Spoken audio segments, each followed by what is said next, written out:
हमेशा कहा जाता है कि किसी भी नई जगह पे जाओ तो साफ मन से ऊपर वाले को याद करके जाओ। पल्लवी ने भी नई जगह नई नौकरी ज्वाइन की थी और आज उसका तीसरा दिन था इस ऑफिस में। तीसरे ही दिन काम काफी सारा आया और उसने सोच लिया कि आज ही पूरा काम खत्म करके ही जाऊंगी। इसलिए वो देर रात तक ऑफिस में रुकी और अपना डिनर बाहर से मंगवा लिया। खाना खाकर उसने रिसेप्शन पे चाय मंगवाने के लिए फोन किया। पल्लवी ने कहा कि एक चाय दे जाना। उधर से आवाज आई, जी मैम। और उसके बाद पल्लवी अपने काम में लग गई। थोड़ी देर बाद दरवाजे की आवाज आई। पल्लवी बोली, यहीं टेबल पे दे दीजिए ना चाय। करीबन 2 मिनट के बाद भी चाय जब टेबल पे नहीं पहुंची और दरवाजे की आवाज एक बार फिर से आई, अरे चाय यहीं दे दो ना यार, क्या बार बार अंदर बाहर कर रहे हो। पल्लवी ने पलट कर देखा तो वहां कोई भी नहीं था। वो उठी और इधर उधर उसने देखना शुरू किया कि आखिरकार चाय कहां रखी है, लेकिन उसे चाय कहीं भी नहीं दिखी। पल्लवी दूसरे केबिन में घुसी, वहां भी कोई नहीं था, लेकिन जैसे ही केबिन के दूसरे कॉर्नर में गई तो एसी डक्ट से बहुत ही ठंडी हवा आ रही थी। पल्लवी वहां से निकली और अपने डेस्क पे जा बैठी कि तभी फिर से पल्लवी से और बर्दाश्त नहीं हुआ। वो छल्ला के बाहर रिसेप्शन पे पहुंची और चिल्लाते हुए कहने लगी, अरे यार क्या लगा रखा है, कब से कह रही हूं कि चाय टेबल पे दे दो, अंदर बाहर अंदर बाहर अंदर बाहर किए जा रहे हो। पल्लवी की बातें सुनकर सिक्योरिटी बोला, मैडम अगली बार आप इंटरकॉम पे फोन कर लीजिएगा, अंदर से सीधी आपकी आवाज बाहर नहीं आती है। पल्लवी ने गुस्से से कहा, मुझे क्या बेवकूफ समझ रखा है, अभी 15 मिनट पहले इंटरकॉम पे ही तो बोला था। यह सुनकर सिक्योरिटी ने कहा, पर मैडम मैं तो आधे घंटे पहले खाना खाने गया था, अभी बस 2 मिनट पहले ही आया हूं। इन दोनों के बीच ये बातचीत चल ही रही थी कि तभी हाउसकीपिंग वाला चंद्रशेखर वहां आया और सिक्योरिटी को अपनी आंखों से इशारा करते हुए पल्लवी से कहा, मैडम इनको टेबल छोड़ना अलाउड नहीं है सिवाय खाना खाने जाने के लिए। आज आपका तीसरा दिन है और आप इतनी देर तक रुकी हैं, आप थक गई हैं, बेहतर होगा कि आप घर चली जाएं, क्योंकि यहां रात के बाद शहर के रास्ते सेफ नहीं है। पल्लवी उनकी आंखों के इशारे देख के समझ गई थी, नई जगह नए लोगों के बीच सही बात मान लेनी चाहिए, और वो अपने घर के लिए निकल पड़ी। लिफ्ट जैसे ही ग्राउंड फ्लोर पे पहुंची तो आवाज आई, 6th floor। पल्लवी ने नया ऑफिस ज्वाइन किया था। वहां तीसरे ही दिन काम करते करते उसे काफी देर हो गई। उसने रिसेप्शन पे फोन करके चाय मंगवाई। चाय जब काफी देर तक नहीं आई, लेकिन दरवाजा 2 या 3 बार खुला तो वो सिक्योरिटी पे जाके चीखी चिल्लाई तो हाउसकीपिंग वाले चंद्रशेखर ने कहा, मैडम आप घर जाइए, यहां रात के बाद शहर के रास्ते सेफ नहीं है।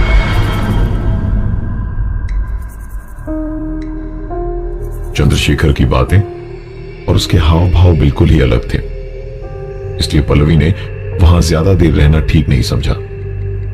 वो तुरंत वहां से घर के लिए निकल गई। लिफ्ट जब ग्राउंड फ्लोर पे पहुंची तो आवाज आई, 6th floor। उसने सोचा कि लिफ्ट में खराबियां तो कॉमन बात है आजकल, और अपने घर की ओर चली गई। अगले 10-15 दिनों तक उसके साथ उस ऑफिस में और कोई भी प्रॉब्लम नहीं हुई। 15 दिन के बाद इंडिया पाकिस्तान का मैच था और ऑफिस के लोग अपने घर जा चुके थे। पल्लवी अपने फ्लोर पर बिल्कुल अकेली थी। पल्लवी अपने डेस्क पे काम कर ही रही थी कि एक आवाज आई। जब उसने उस आवाज का पीछा किया तो पता चला कि यह आवाज लेडीज टॉयलेट से आ रही है। उसने लेडीज टॉयलेट का जैसे ही दरवाजा खोला तो खिड़की खुली थी। शायद बाहर से जो हवा आ रही है उस कारण दरवाजा इस तरह की आवाज कर रहा था। उसने उस शीशे को बंद किया और बंद करके जैसे ही लेडीज टॉयलेट से वो बाहर निकली कि तभी पल्लवी डरे डरे सहमे हुए कदमों के साथ बाथरूम की तरफ गई, लेकिन वहां कोई भी नहीं था। पल्लवी दौड़ती हुई रिसेप्शन में गई और सिक्योरिटी से कहा, एक बार अंदर चल के चेक कीजिए कोई है। सिक्योरिटी ने कहा कि मैं ये टेबल छोड़ नहीं सकता, मैं चंद्रशेखर को अंदर भेजता हूं, आप चिंता मत कीजिए। चंद्रशेखर थोड़ी ही देर में अंदर आता है और कहता है, अरे मैडम टेंशन मत लीजिए, हम आ गए हैं, किसी भी चीज से अब आपको डरने की जरूरत नहीं है, हम यहीं टहल रहे हैं, आप अपना काम आराम से कीजिए। पल्लवी की सांस में सांस आई और उसने दोबारा काम करना शुरू किया। थोड़ी देर बाद उसे वहां किसी के खुसफुसाकर बातें करने की आवाज आई। यह आवाज बाथरूम के कोने से आ रही थी। उस तरफ जाके देखा तो चंद्रशेखर वहीं पर था। पल्लवी चिल्लाई कि तुम किससे बातें कर रहे हो? चंद्रशेखर ने कहा, किसी से भी तो नहीं मैडम, मैं तो यहां चुपचाप खड़ा हूं। पल्लवी ने कहा कि अपना मोबाइल दिखाओ। तो चंद्रशेखर ने कहा कि उसके पास तो मोबाइल है ही नहीं। परेशान सी पल्लवी ने जल्दी जल्दी अपना काम खत्म किया और घर के लिए निकली। लिफ्ट जैसे जैसे ग्राउंड फ्लोर की तरफ जा रही थी, किसी के साथ साथ सीढ़ियों से उतरने की आवाज भी आ रही थी। लेकिन जब वो ग्राउंड फ्लोर पे पहुंची तो ना तो कोई पैरों की आवाज थी और ना ही वहां से कोई दिखाई दिया। सिर्फ एक आवाज आई, 6th floor. पल्लवी ने नया नया यह ऑफिस ज्वाइन किया था। दिन के उजाले में उसने कुछ भी महसूस नहीं किया, लेकिन जब जब अकेली रात को पल्लवी यहां काम कर रही थी, कभी बाथरूम से फ्लश की आवाज आती तो कभी हाउसकीपिंग स्टाफ चंद्रशेखर की किसी से बातचीत करने की आवाज। पल्लवी ने चंद्रशेखर से पूछा कि वो किससे बात कर रहा है। तो चंद्रशेखर ने कहा, मैडम यहां आपके और मेरे अलावा कोई भी नहीं है, तो मैं किससे बात कर सकता हूं? और उल्टे पल्लवी से कहा कि मैडम रात काफी हो गई है, आप घर चले जाइए, यह शहर सेफ नहीं है। पल्लवी ने जल्दी जल्दी अपना काम खत्म किया और घर के लिए निकली। पल्लवी घर पहुंच के खाना खा ही रही थी कि उसका फोन बजा। फोन उसकी मां का था। उन्होंने बताया कि पल्लवी के पिताजी का इमरजेंसी ऑपरेशन होना है और उसके लिए तुरंत ही 2 लाख रुपए चाहिए। पल्लवी ने तुरंत लैपटॉप निकाल के डोंगल लगाया, लेकिन इंटरनेट कनेक्ट होने का नाम ही नहीं ले रहा था।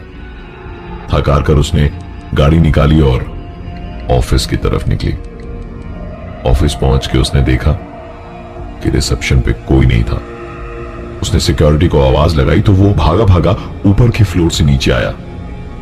पल्लवी बुरी तरह चीखने लगी और कहा, अगर तुम्हें जाना अलाउड नहीं है तो अब कैसे चले गए?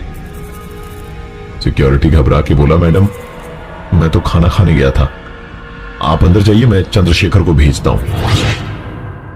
पल्लवी अंदर गई और इंटरनेट पे पैसे ट्रांसफर कर ही रही थी कि अचानक एक आवाज आई। यह आवाज बाथरूम के अंदर से आ रही थी। दबे कदमों के साथ पल्लवी जब बाथरूम के पास गई और दरवाजा खोला तो देखा वहां चंद्रशेखर खड़ा था। ये देख पल्लवी की सांसों में सांस आई। उसने चंद्रशेखर को चाय लाने के लिए बोला और दोबारा अपने काम में लग गई कि ठीक तभी यह आवाज प्रिंटर के पास से आ रही थी। पल्लवी जब प्रिंटर के पास गई तो उसने देखा प्रिंटर से ब्लैंक प्रिंट्स निकल रहे थे। चंद्रशेखर के अंदर घुसते ही प्रिंटर अचानक बीच में रुक गया। चंद्रशेखर ने चाय रखी और जैसे ही उसने दरवाजे से बाहर कदम रखा, प्रिंटर में अटका हुआ कागज पूरी तरह से बाहर निकल गया। ये सारी घटना पल्लवी की आंखों के सामने हुई थी। उसने तुरंत रिसेप्शन में जाकर चंद्रशेखर से कहा कि वो उसके साथ अंदर आकर बैठे। चंद्रशेखर उस फ्लोर में आया और टहलने लगा। ठीक थोड़ी देर बाद फिर से खुसुर फुसुर की आवाजें आने लगी। पल्लवी के पैसे अब तक ट्रांसफर भी हो चुके थे। वो सीधा चंद्रशेखर के पास गई और उस पर चीख पड़ी, किससे बातें करते रहते हो? पागल वागल हो क्या? चंद्रशेखर ने इस बार कुछ भी नहीं कहा। सर झुका के उसने पूरी बात सुनी और सिर्फ एक ही बात कही, मैडम रात हो गई है, रास्ते यहां सेफ नहीं है, आप घर चले जाइए। पल्लवी ने नया ऑफिस ज्वाइन किया था। वहां तीसरे ही दिन रात को देर तक उसे रुकना पड़ा और काम करते करते उसने चाय मंगवाई थी। चाय काफी देर तक नहीं आई, लेकिन उसके फ्लोर का दरवाजा 2 या 3 बार खुला। अचानक बाथरूम के अंदर से फ्लश की आवाजें आई। प्रिंटर से प्रिंट निकलने लगे। इन सारी घटनाओं के बाद जब उसने चंद्रशेखर यानी कि वहां के हाउसकीपिंग स्टाफ को अपने साथ अंदर बैठने को कहा, तो चंद्रशेखर वहां आया तो जरूर, लेकिन इधर उधर टहलने लगा और थोड़ी ही देर में उसकी किसी से बातें करने की आवाज आई। पल्लवी ने जब उससे बार बार पूछा तो वो सीधा नकार गया और कहने लगा कि वो किसी से बात नहीं कर रहा था। पल्लवी ने अगले ही दिन एडमिन डिपार्टमेंट से सीसीटीवी फुटेज मंगवाई, जिसे देखने पर सारी सच्चाई उसके सामने थी। पल्लवी ने सबके वहां से निकलने का इंतजार किया और सबके निकलने के बाद चंद्रशेखर को बुलाकर सीसीटीवी फुटेज दिखाई और उससे पूछा कि अब सच बता दो, नहीं तो तुम्हारी नौकरी चली जाएगी। चंद्रशेखर मुस्कुराया और बोला कि मैडम, मैं यहां 20 साल से नौकरी कर रहा हूं और बड़े मालिक के साथ उसके भी 10 साल पहले से। नौकरी तो मेरी जाने से रही, लेकिन जब सच्चाई आपके सामने है तो आपको बता दूं कि आखिरकार ये है क्या। पल्लवी चंद्रशेखर की बातों को बड़े गौर से सुन रही थी, इसलिए उसने तुरंत पूछा, बड़े मालिक? यहां तो एक ही चेयरमैन है। सुनकर चंद्रशेखर ने कहा, यह कंपनी 2 पार्टनर्स ने शुरू की थी और दोनों कॉलेज के दोस्त थे। बिजनेस जब बहुत अच्छा चलने लगा, एक दिन मेरे मालिक और इनमें पैसों को लेकर बहुत झगड़ा हुआ। मेरे मालिक को दूसरे मालिक ने पैसों के लिए जान से मारने की धमकी दे डाली थी। बचपन की दोस्ती में ऐसी बात सुन के और दूसरे सारे टेंशन्स के चलते उन्हें हार्ट अटैक आया और उसी जगह पर उन्होंने दम तोड़ दिया जहां पर आप बैठती हैं। इसके बाद अपने आप पल्लवी समझ गई कि इतना सब क्यों हो रहा था और चंद्रशेखर किससे बातें करता था। अगले दिन पल्लवी जब सुबह ऑफिस आई तो देखा ऑफिस में पुलिस आई हुई है। पता चला कि चंद्रशेखर हार्ट अटैक से मारा गया। पल्लवी चुपचाप वहां से घर चली गई और अपना रेजिग्नेशन उसने ईमेल से भेजा। पल्लवी आज मुंबई में रहती है और इतना सब कुछ होने के बाद भी आज किसी के खुसुर फुसुर करने की आवाज उसे बिल्कुल पसंद नहीं। दोबारा सुनने के लिए विजिट करिए हमारा YouTube चैनल।